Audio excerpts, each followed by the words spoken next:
Okay, so with our new email system here at Jesuit, you can configure your iPhone or your iPad or other smartphone to connect to the system. I'm going to show you here how to configure an iPhone or an iPad. They're both very similar. Other smart devices, while the screens will look different, the key information will be the same in terms of the fields you need to populate. And I'll show you those here in a second.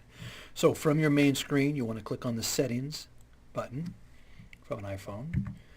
And this screen will come up, and you want to go down to Mail, Contacts, and Calendars at the very bottom. We might have to scroll a little bit to see it, but it should be down there, right next to General.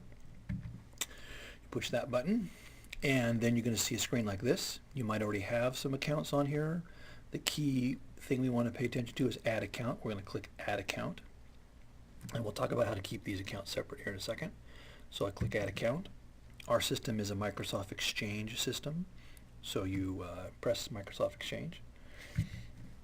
Here's the screen that has all the key information that you want to put into it. You're going to add your email address here at Jesuit.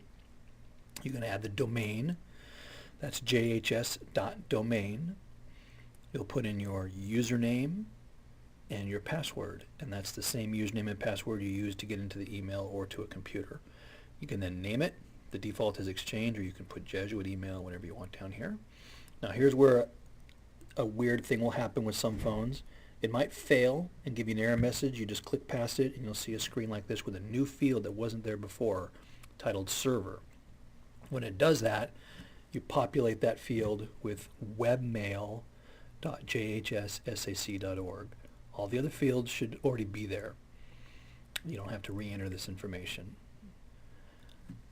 Then on the next screen, you pick what you want to sync. This one's configured to sync mail, contacts, and calendar. You can turn any of these on or off as you desire.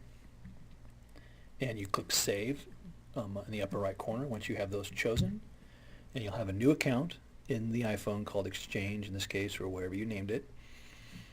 And when you go to your mail, you should be able to pick between whichever one you want to see. You can look at just the Exchange account or just some other accounts you might have, or you can combine them all into one. And you can switch back and forth and view them as you wish. And that should be it. That should be how you configure mail on an iPhone or an iPad.